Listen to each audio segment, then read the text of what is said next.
So this week we're going to be looking at surface tension and how we can use just soap to make a piece of paper, a little boat, move across the water. So let's go get experimenting. Okay, so what you're going to need to do this is either a styrofoam tray, or you can also use a piece of cardboard. The styrofoam is going to work a little bit better because it won't get waterlogged like cardboard will, but if you don't have one of those around, you can just use a piece of cardboard. This is actually just from a cereal box. You are going to need scissors because we need to cut our boat out, soap, something to put the soap onto your boat. A toothpick would work really well. I don't happen to have one, so I just have a plastic fork here. And then a container of water to make your boat go in. I have a baking dish here because the bigger it is, the more you'll actually see your boat move. So once you've gathered all of that, we can get started making our boat. Okay, so the first thing we're going to need to do is cut out our boat. So if you're going to do it, what you're going to want to do is first cut out a square shape, and then we're going to make the front of the boat by cutting a triangle. So about halfway up this, you just want to cut it into a point. So then you have something that looks kind of like a house. So that's going to be the front of our boat. And then we just make this spot in the back where we're going to put the soap so it'll make it move. So what we're going to do is we're going to cut up to make like a little triangle coming up from the bottom, and then just cut that out. So I'm going to fold this so it's easier to cut, and then just cut it like that. So you want to have it look like this when you're done. So a point on the top, and then a little backwards facing triangle so the point is pointing down on the bottom. So that's your boat you're going to want to do. I'm going to cut a second one out of the foam, and I'll show you that in just a minute. Okay, so now that we have our boats, we're going to put them in the water and have them start going.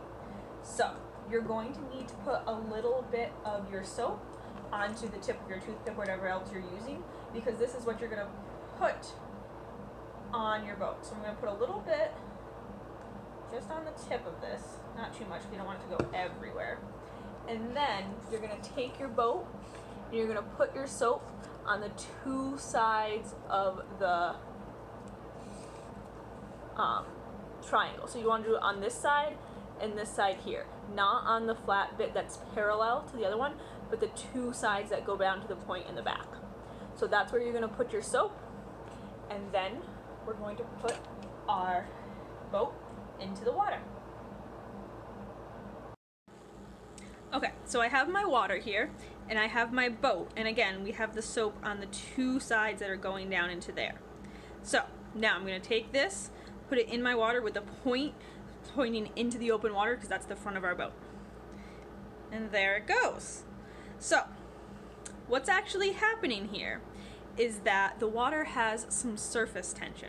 So all of the molecules of the water are actually holding onto each other kind of tightly. They're next to each other. And what soap does is it actually disrupts it and lets them move apart. So when we put soap only in the back part of this, it makes those water molecules move apart because they're disrupting the surface tension. And the only place they really have to go is out the back little hole we left. And so that pushes the water out there, which of course pushes the boat forward. It's just kind of like a propeller, but it's the surface tension being disrupted that's making the water move. Okay, so one thing I want to show you, and now I'm going to try my second one that has the cardboard, but I haven't changed the water out in here. So there is some soap in the water already from the previous boat I tested, and I want to show you what happens if you have too much soap in your water. So again, I put soap on each side of this, and now I'm going to put it in the water. Now this time it didn't move. Now, it's not because of the cardboard, it's because there's still soap in the water. So if you want to do this a second time, you need to dump out your water, rinse out your container really well, because any soap in the water is going to be disrupting the surface tension and it's not going to work particularly well for you. Okay, so now if we try with fresh water in here that doesn't have any soap in it, now it works. Now of course, if you use a cardboard one, eventually your boat's going to get wet and stop working, but it should be at least last long enough for you to be able to see this.